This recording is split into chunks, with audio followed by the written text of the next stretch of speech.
those same documents would go to the embassy.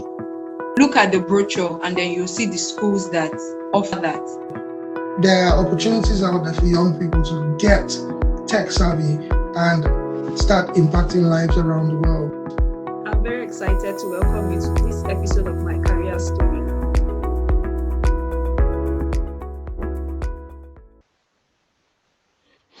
Okay, so this is where many people have problems because the creative person is usually not a marketer in most situations. The creative person just wants to zone in there and make magic. It's a different energy doing that and marketing. There are two different energies. Some people are fortunate. They're able to market and sell themselves and their product and the whole business arm of it. And they have that skill already and that propensity. Some people are not. But if you're going to remain relevant, you need the money. You need the resources. Whatever equipment you have today, in the next 3-5 years, it could become irrelevant and outdated. You need to buy new equipment. Whatever you have today, while you're using it, it could fall down. You need to insure it. You need to also save enough to be able to buy a new one when it fades out or it goes bad.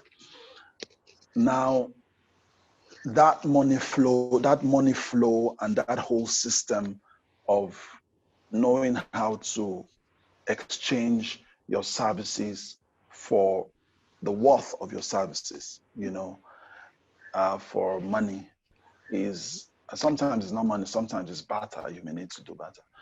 Knowing how to do that is a skill on its own that you must acquire. You must acquire it. Now, sometimes people are fortunate. They find co-founders for their business so that one person just sticks to creating the magic and that whole creative part of the business while the other person runs the negotiating, marketing, financing, collaborations, and all of that. And then either ways, they can find who is good enough, who can work out and to be the face of the organization. Now, whichever way you do it, I get concerned when that happens sometimes because the challenge with that is when there's a fallout, because there could be a fallout. What happens to the creative guy? How long is it going to take him to get somebody else who is suited to that position? So I always encourage people to learn the art of the business of media. There's an art to it. You need to learn it. You need to master that art. You need to apply it. Now, it comes with time, and I encourage young people when they get into this career to be patient. Because some people want to get in and they are, making all the money. It takes time. Sometimes it could take sometimes 2 years, 3 years, for some people 5 years before they really begin to make something good. But you need to learn the arts. Go online, study the arts of marketing your media products and content. If you're doing comedy videos, how can you put it up on YouTube? How can you make sales with it? How can you make money with it? How can it trend? What kind of content do people need? You say, I'm not funny. I just want to do things that people can benefit from. Yes, there's a market for that. And it's funny because even on YouTube, comedy videos make less per impression compared to videos like serious videos, maybe like marketing videos or videos on economics or history or something. So you just need to know, what do you enjoy doing? because it has to, if you don't enjoy doing something, no matter how much it's paying you, if you detest what you do, at some point you wear out and you stop doing it. So it's good to find something that you enjoy doing and then find how to make money while enjoying doing it. Having said that, like I said, it starts with that, it starts with knowing the level you are in. So when I first came to Abuja, I just come in from Maiduguri. I set up a studio in Maiduguri, photo and video studio, and then I had to, somebody was running it for me, and then I came to Abuja, joined Christian Broadcasting Network, and but I came with my camera. I had 1 or 2 cameras. I came with it. And the first job I did probably was 5,000 or 10,000 that I charged the guy just to record something and give him the tape. Then we're still using DV tapes. Now,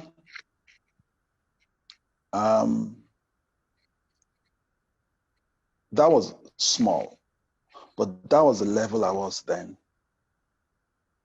And based on the cost of the camera I was using and the network I had, they say your network is your net worth. That was a good rate then. But I started growing, and I started adding value to the things, the services I could provide. So rather than just recording videos, I got a laptop that could help me edit the videos too.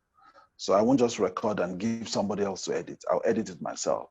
So if they're going to pay me 50,000 for everything, I get the whole 50,000. I keep 30 and then give somebody 20. So I started learning how to add value. From just shooting events and weddings, I started doing documentaries, short films, and for those ones you make more money. Some people even go, the video experience is expensive. I just focus on photography. It's stressful, it's more demanding. I just focus. I have a senior friend who, that was his notion. He used to do videos. He said the stress was too much. You do all of that, they pay you 1.5 million naira. And then by the time you finish all the days of editing, you don't even have much money anymore. But he says, you do photography one day, take another day to edit the pictures, and they pay you 1 million naira, but it's just you. And maybe somebody, an assistant. So he decided, he just do photography. And he enjoys photography. But the stress of video made him disconnect with the thoughts of doing video. So I would say, learn the art.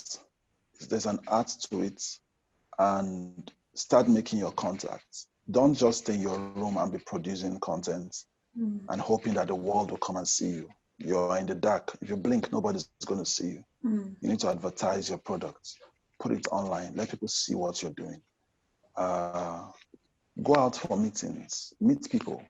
If there's an event, go dress properly, go with your card and tell them this is what you can do. See, I have this picture. This is what I can do. Show somebody. The money you need is not literally in heaven. That money is on earth here. And the person sitting next to you could just be the person to give you a next big break. The first major job I did when I started doing commercials for corporate organization, I didn't make much. Probably my profit may have been like 200,000 or 250,000 naira. And for that kind of brand, I should have made more. But it was my first, entry. And I needed to make that statement. So I went all out, got the best of camera I could get, got the best of equipment, and shot it. And it came out really well. And they were happy for it. But now I could now use that to go and pitch for other jobs. Sometimes you don't even have any big clients calling for you. You have to literally do things, But again, know that whatever you are doing for free, that is your sample for the big job that you hope to get. So make sure that that job you're doing for free is high quality. You can't tell somebody, oh, I did it for free, that's why it's not high quality. No. You have to borrow money if you have to. You have to cut corners and make sure that it comes out well. Because that is your next sample. That's literally your next job. It's the entry, your doorway to your next job. So you need to make sure it comes out well. Always have a portfolio. If you don't have a portfolio, build one. That's your first marketing access. Because when you're reaching out to people, say, I want to do something, the first thing they ask you is, hey, can I see your portfolio? So for a photographer, if you've never done any classic work, go online, study. How do they do really good job? If you want to be a model, fashion photographer, for instance, go study, do everything. Find a lovely guy and a lovely girl. Tell them, hey, let's build a portfolio. So you'll come and photograph you. You'll get the clothes. So I don't have fashion clothes. So don't worry, I'll get some. Okay, two of them get their stuff. So you're building the portfolio. When you're done, they have the picture to show for themselves. You are just starting. You have the picture to show for yourself. Call a makeup artist or say, come and make up these guys. I don't have money to pay you, but when you make them up, the picture, you have rights to the picture that you were part of the production. Then call somebody, costume director, whatever, call everybody. But you're going to make a set of 20 amazing pictures that everybody can lay claim to.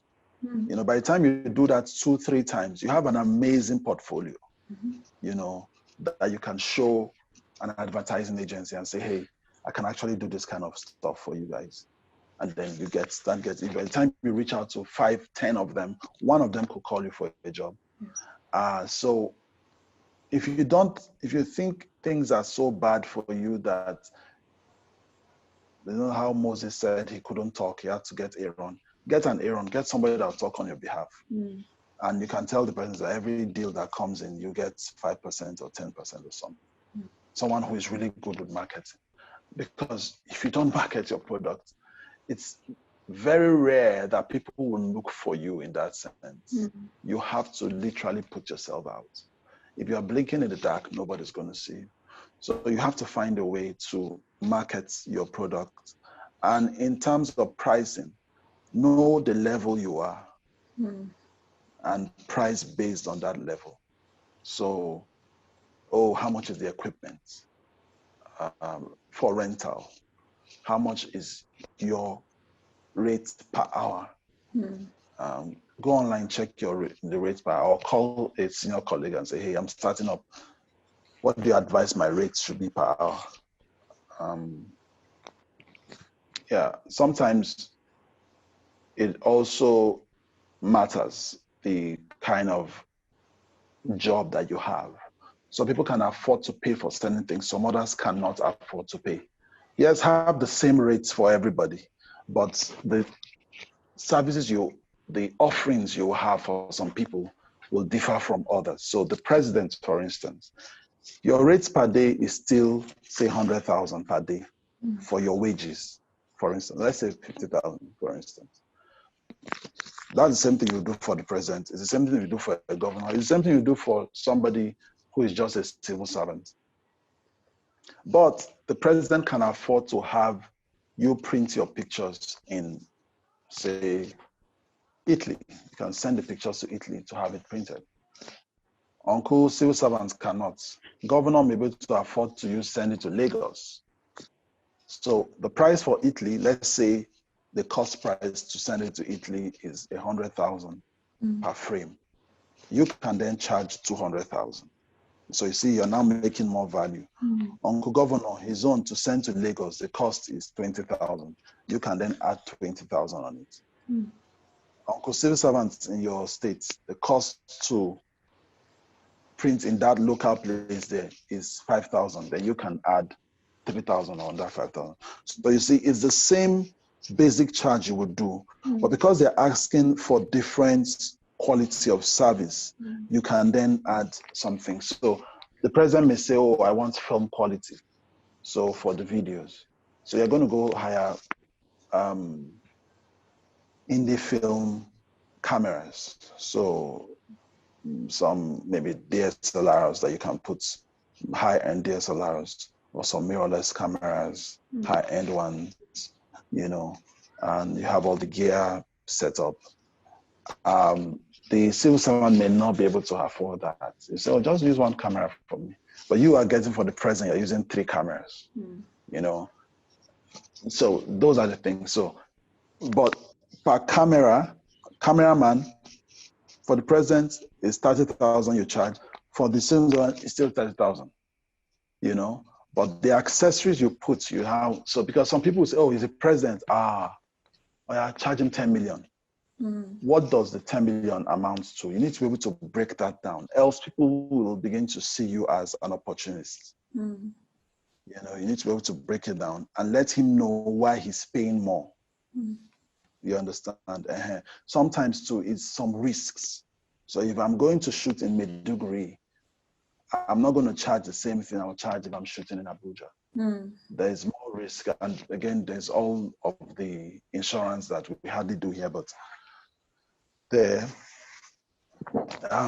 more to all that. I may need to spend extra money on findings, you know, and stuff. So yeah, just when it comes to marketing your product, there's a skill to it. You need to find it, find out a professional way to charge, and send an invoice. They actually, okay, go ahead. They should send you a terms of reference and all of that. There's a whole art to this when you're producing. Wow. Thank you. Thank you